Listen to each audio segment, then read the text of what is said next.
Oh, sexy little thing. And I'm not talking about, oh, am I talking about you? Hey, hello, welcome to Guitar Paradiso. We're back. Hey. Ariel's back. Ariel Slidewagon, which you have now been dubbed from making band at that pedal show. Thank you very much. How do you feel about that? It has been said. How do you feel about that? How do I feel about it? I've accepted it. Yeah, I've accepted it. Yeah. I'll go with it. You go with it. It's fun. Yeah. Anyway, so welcome here to Guitar Paradiso, another episode on Andertons TV. And today we're going to talk about Relic'd guitars. Why would you know, what is this whole thing about Relic'd guitars? What is that whole thing? As some of you might know, Lee and me spec'd up some Telecasters recently, heavy Relic'd, and you know, we put out the video. It's had 250,000 views or something, and in the you know, the discussion in the comment section. It's like Marmite, and if you don't know what Marmite is, it's this little sort of yeasty spread, which you put on your bread in the UK, and it's like either you like that, or either you love that, or you hate it. Vegemite? Yeah, it's like Vegemite. Okay. But so what it is, it's funny because in Denmark you can't. They've taken it off the shelves. Really? Yeah. Because it's just there's something in there that's not good for you apparently. I don't know. But interestingly enough, I was hanging out with some Australian friends of mine last week, and we got talking about Vegemite before we get talking about Relic'd guitars. And maybe it's the same thing with Marmite. They claim that people get the wrong impression with it because you're only supposed to put a little bit of butter on your toast and a scrape. They specifically said a scrape of a Vegemite, not the whole bread. Is that no, but right? I don't know. I mean, I've got some friends who would literally take some butter and they'll take Marmite and mix it together to make like Buttermite. Does that makes sense? Because then it's easier to spread on the bread and you get it all over the bread. But they claim that it's just a little... Yeah, but they're Australians. No, we love Australians. We love them. They're very nice people. Anyway, let's not talk about Marmite or Vegemite or whatever mite or anything else yeasty. Relic I think what we need to talk about is Relic'd guitars. So what we have... we got two different kind of relics. We have a custom shop Fender, very nice, expensive Relic'd guitar, and we have the Roadworn series. Yeah, which you have got one off, right? Yeah, I've owned a Roadworn. Mind you, it was 8 or 9 years ago when they first came out. They've improved a lot since then. Yeah. And it's a custom shop Strat. You can't beat one.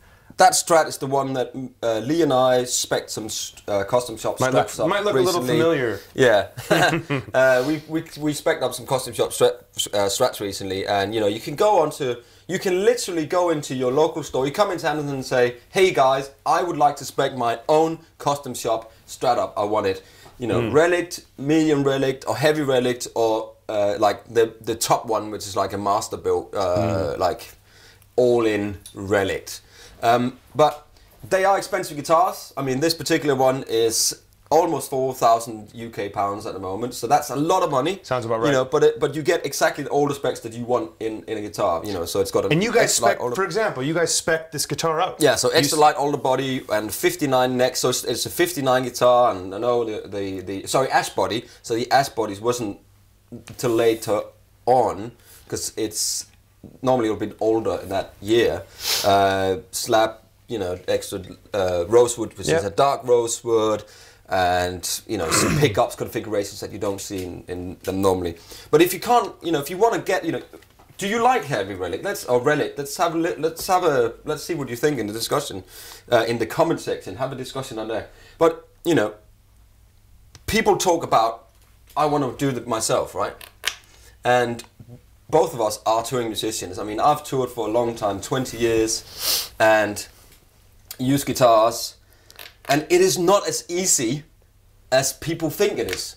It takes, you know, to play a guitar like the Telecaster in the back there, you will have to play that like 30 hours a week, 50, 60 hours a week. Yeah.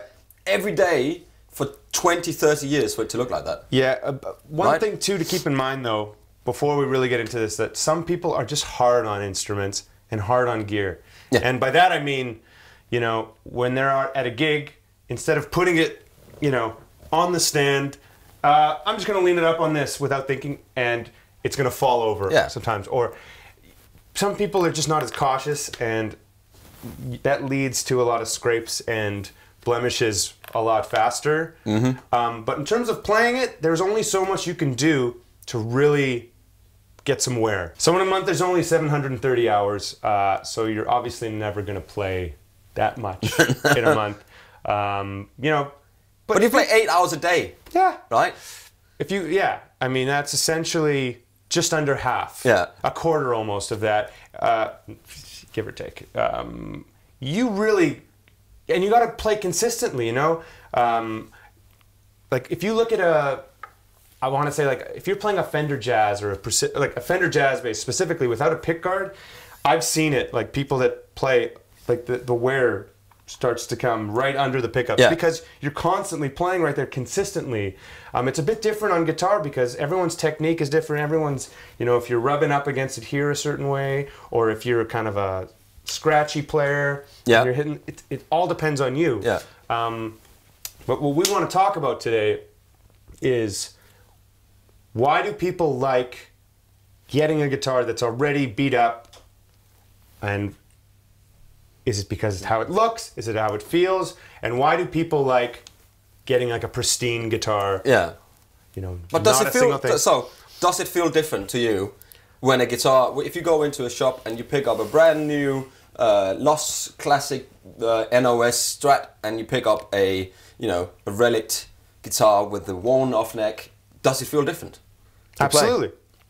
Absolutely. I agree with that. I mean, I agree. I think it feels better to play. I'm going to put myself out there. Here's the thing. When I play, you know, a neck like this, so check out this neck, you know, sanded beautifully, smooth. It's not sticky. It just feels worn in. That being said, if we played an actual vintage if we played an actual vintage Strat right now with a natural wear on the neck here, it would feel different. It would feel even more naturally played in. So I mean, this is as close as you're going to get without it naturally aging. And you see a lot of people sanding their necks down because they don't like the stickiness, you know. And I'm one of those people too. I'll tell you. I'll just for grab that for giggles. So you've done this yourself, right? right? So on this guitar, this is also a Relic'd Strat. So this is from I believe 99, and it's a 1956 Relic'd guitar, and so it's all stock with all the custom shop pickups and everything in it. And I got that in Las Vegas, and this neck, it's like a flame neck. So it's not a that's a quarter saw neck. So this is more like a flamey neck. Yeah. And it was all like this when I got it, right? So we see here. So what I did was I took one of these kitchen sponges, which are yellow and green on one, yellow and green. And I took the green part and I literally rubbed really gently on here, because the nitro lacquer that's on here, there's not nitro on this one. The nitro on here, this just simply comes off so simple. It was starting to come off a little bit, and I've literally played it so much that it's come off. And so I thought, you know what, I'll try to just take it off. And then it came off. So the dark was, it's actually graphite from a pencil. So you shave some stuff off from a pencil, put that on there, and just rub that in, and then you get that sort of dark color. And the feel difference in this compared to the other, like a lacquered neck, for me as a player, it's just, I know people like, I prefer to have the lacquered necks, and I prefer, you know, the pristine guitars. And as a player, I prefer this because, one, I'm not scared of it getting a ding. Yeah, I was just going to say that. That's my guitar. I can do this. This is my guitar. I can do that. But I don't care because this is a tool, and if it gets a ding, it's fine. I mean, the neck is a little annoying when it gets a ding in it, but then you go, okay, fine, whatever. You use it to play and do gigs. And let me just put that here, and then I'll click my fingers now, and I will have another guitar to show you. Ah! Hey! Hey! So, this is another good example. This is a 2004 standard Strat, which I got... Not a Relic. Not a Relic'd Strat, right. And this I got when I first came to the UK to do a gig, because I didn't have any guitars over here, any amps or anything. So I contacted some people, and I got this Fender, and it's the standard one. So I've done some upgrades to it just recently. I put in this gold plate, and I've got some Radio Shop pickups on here to try some different pickups out. And what kind of finish is this here? This is a polyurethane lacquer, right? So, and it's poly on the neck. Now, this guitar has probably, I've played this guitar since 2004, and it has been around the world probably around 3 times. It's seen some heavy road time. So this has been played like to death. I mean, I've played so many gigs on this. Yeah. And it's been around, in and out of flight cases, on planes, and you know, on buses and everything, right? And I must have played over 1,000. I mean, I can't even count it. I mean, just a couple of years ago, I probably did 200 gigs or 120 gigs plus in a year, right? So this is the wear of this guitar, because the Nitro finish, which on these guitars wears really nicely. This is a poly lacquer, and this is what you get. You get little dings like this, which cracks out in the lacquer, because it's not going to wear down. So here's an interesting thing. Like, so for example, this is a guitar you've had for a while too, right? Yeah. So this is Nitro, this guitar? Peppa Pig sticker on it, yeah. So you can just see like can you see on the camera here just like the belt scratches and all that stuff? That'll happen a lot easier. And like, look at this one. There's almost nothing. There's almost nothing in regards to that. Those are natural little scratches. This is all of this here. You see here that all the dings. I don't know if you can see it in the light. There's quite some scratches down here. There's a ding there. There's something come off here when it fell off. But these Nitro belt scratches, that's a thing that just here's the neck is so easy to happen, and it just you really got to put some effort into. So yeah, so I understand why Fender, for instance, went on to this kind of lacquer, and Pires has done it as well. They use poly lacquer because it is hard wearing, right? Yeah. It's hard wearing. So but then if you want a custom shop instrument which has got that natural old kind of finish, and you want to relic it yourself, it's going to take a while. Yeah, it's going to take a while. I mean, this has got dings in the neck and everything, but it doesn't. I mean, look, there's nothing worn off here. You can't wear that. You can't physically do that for long enough for it to wear off. Yeah. So, you know, if you are not into relic stuff, you know, then you should get like this kind of stuff. Yeah. So let's talk about that. So what are the advantages and disadvantages? I mean, are there advantages, disadvantages? It really comes down to personal taste. Yeah. Because there's players out there who want a guitar, like you said, that they're not worried to scratch up, get it dinged up. Yeah. You know, fell, oops, whatever. Exactly. And some people are very precious with their instruments. Oh, it has to be pristine. I have to shine it up every day. God forbid that there's a scratch on it. Yeah. To each their own. That's fine. In terms of how it plays, you know, some people like the perfectly lacquered, you know, out of the box. I mean, a good example is Did I just do that? Yeah, he did. That's fine. I mean, a good example is Josh Smith. When he came in here, he showed us his guitar, and when he got that, it was completely new. It was completely new, and he's played it as it is. So if you look at it now, going back in some of the videos, I mean, he's worn it all off himself. Exactly. Because it's a Nitro finish, and Nitro is, it's just such a breathable. It makes the instrument breathe. You know, then you can start talking about tone woods and all that stuff. And that's the guitar that he's played that guitar for like 15 years or something. Exclusively, mostly on gigs. That's his number one. Yeah.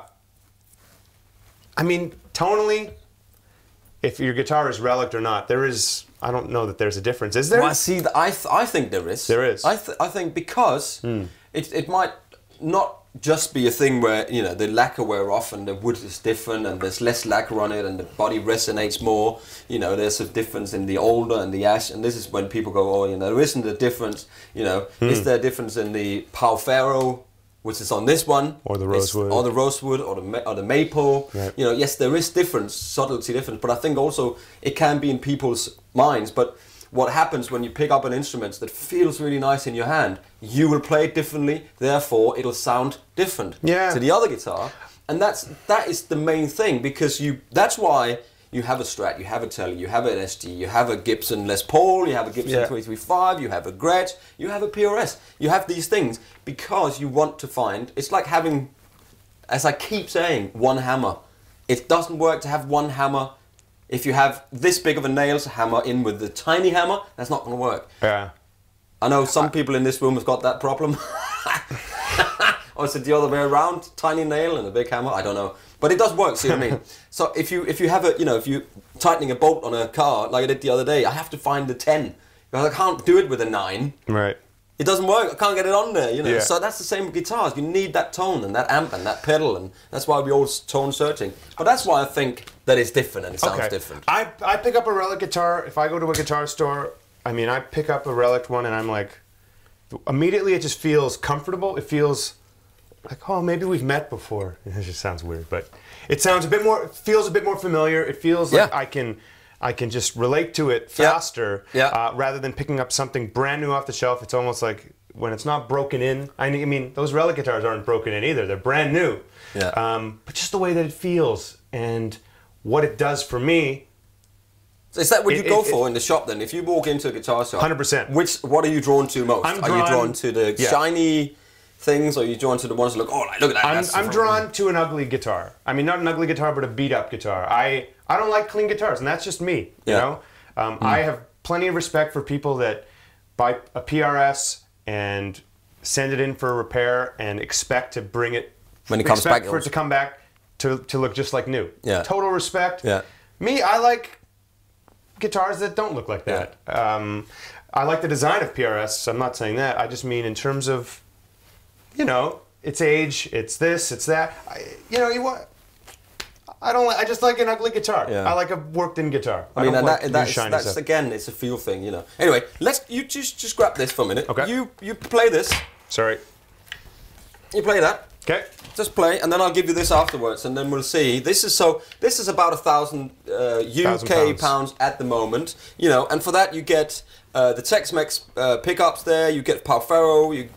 You get Nitro finish, so it will wear down. Now these are. If you look at a Roadworn Strat, they're all. It's like a template they have. So all of the, you know, the. It's not quite like a custom shop. They will all be the same. The builder is specifically putting in dents and. This is all different. They'll all be different.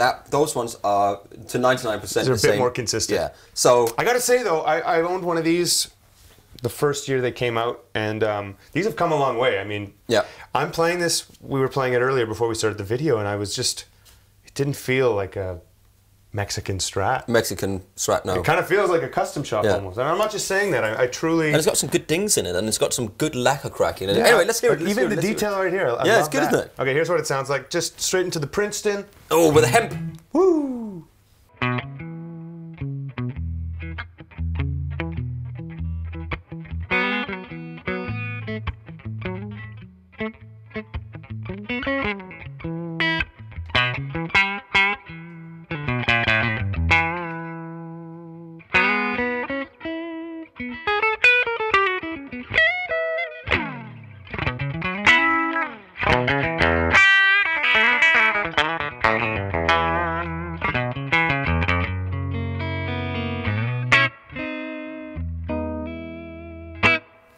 you know. Okay, nice. let's try that. Here we go. Play that.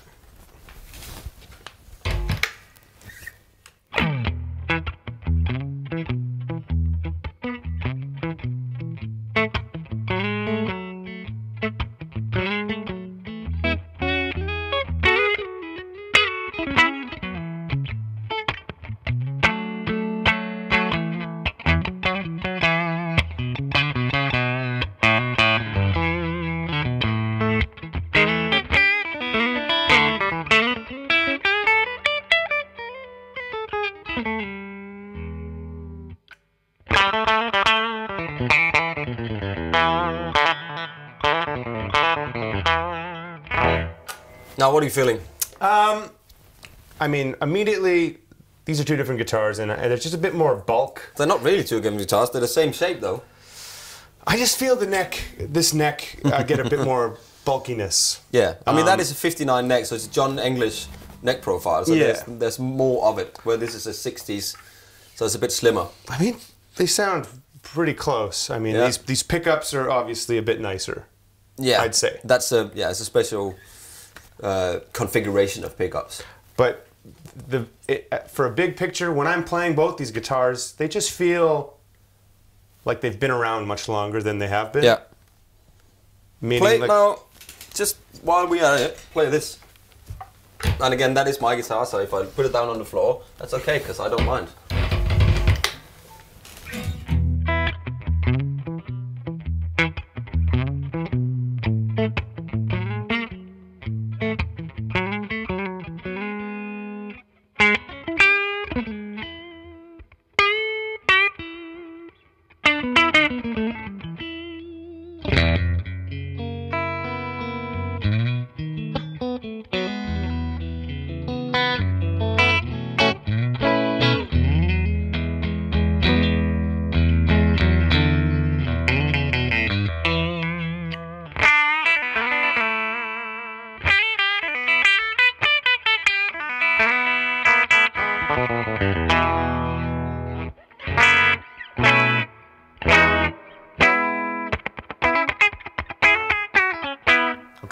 Okay, so what do you feel about that then?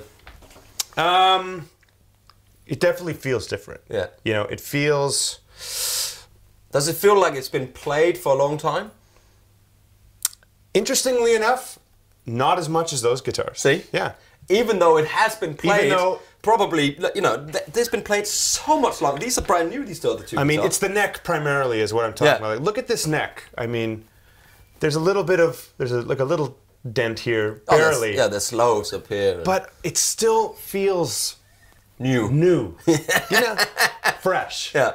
Right. So this is a new guitar from last year. So this is the professional Strat, which is a new guitar that they brought out. Let me just be very nice with this and hang that up.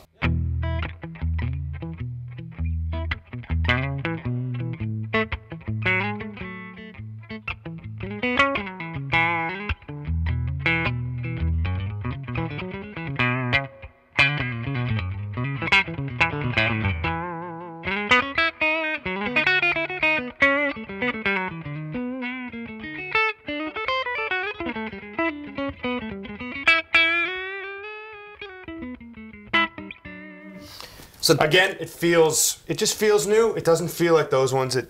That's the new version of this. That is the new... Oh, really? Yeah, I mean, it's in the same ballpark as that one.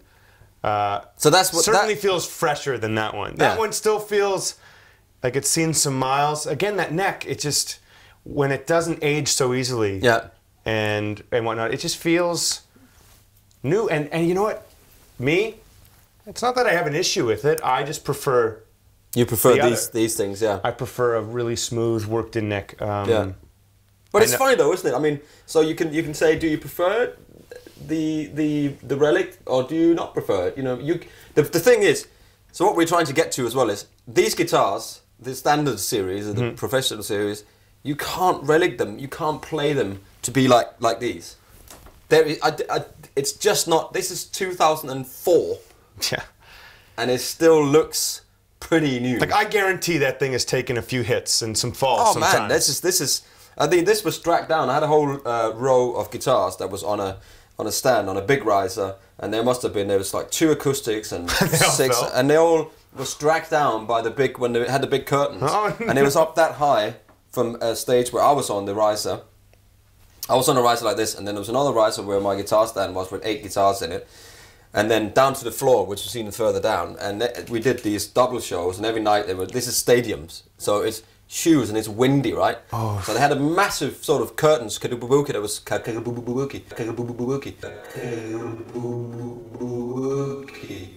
kabuki. So they had a massive like curtains every night, and they had to open them up. And one evening it was windy and it blew in and it caught my guitar stand, and as it was going past, nobody noticed. They literally dragged all the guitars down on the floor, and that's my gold top, and it was this, and it was my Les Paul, and it was my 335. Nothing broke. No headstock broke on the Gibson, nothing. And it fell that far down on the stage, and it got some dings, right? But you know what? But you can't be. This is the thing. If you are, you can't. You just can't be angry over it, because if you are the workman or whatever. You are the musician. This is your tool. Yeah. And that will happen. Yeah. It's different. We should say it's different for if you're like a professional gigging person, you know, a collector, a basement player, wherever you are. I mean, there's different elements and different opinions of what. I mean, like I bet a collector that picks up a guitar, one of his or hers hundreds of guitars, like once a month, and oh my God, there's a piece of dust on here, you know? Yeah. There's those kind of people. And then there's the people like that just goes, you know what, this is just got a thing. Fine.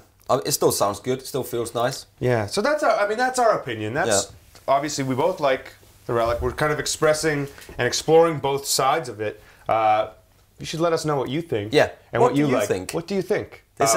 What does it for you? Like, are you when you pick up something off the shelf, do you want it to be worked in feeling? Do you want it to be pristine and new? Mm-hmm. Like, what does it for you, you know? Because there's really no wrong opinion in this. It's all personal taste. And you know what? And I'm just glad that they're both available. Yeah. I just like that you can get a guitar that is beat up already. And you can get into the, if you are a fan of Relic and you go, oh, I really want a Relic guitar, but I don't have £3,000 or £4,000 to spend, you know, then you can buy one of these for about £1,000. And it's a great guitar. It's a great place to start to get in. You know, I know it's not a rosewood thing, but you can put a bit of oil on here and make it a bit darker. And, you know, to be fair, the tone is not really any, you can't really tell the difference. No. I did a video with Mick and we tested 2 of the same guitars, one with Parfero and one with... Could you tell? Really, not really. I mean, in a blind test, you would never ever be able to tell. Yeah. And, you know, got some good pickups in here. You got the 5-way switch, so you got all the stuff that you need. Like, these have come such a long way from when they first came out. Like, absolutely. That is a bang. You got the for neck. your buck. You got the neck that is where the lac has taken off. You know, and that's what else do you need? You know, you got some dings and dongs in it. You know, you don't have to worry about it. Roadworn telly, that's what else you need. A Roadworn telly, that's it. Yeah, but just had one of those. You know, and it's just they're great guitars. So I come in and try them out. So whether you like, you know, the custom shop job or the Roadworn one. Let us know what you think. Check that out. Woo! I mean, the other one is purple and the other one is white, but you know. And again, it's possible to order anything in a custom shop color you want, so go for that. Anyway, comment below on what you think of Relic guitars. Do you like it? Do you not? Don't you like it? Why don't you like it? Yeah. Why do you like it? Yeah. Yes. All right? Yes. Is that good? That's great. Let's do some playing. Okay. All right. See you later.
Hey everybody, thanks for watching the Andertons Guitar YouTube channel. If you're a drummer or a keyboard player or interested in music technology, you might find one of our other channels interesting, and I'll put details of those in the description below.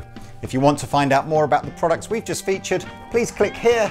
If you'd like to buy a t-shirt like this, please click here. If you want to watch another video on our guitar channel, click down here. And to subscribe to our guitar channel, click here. Thanks again for watching, and we'll see you next time.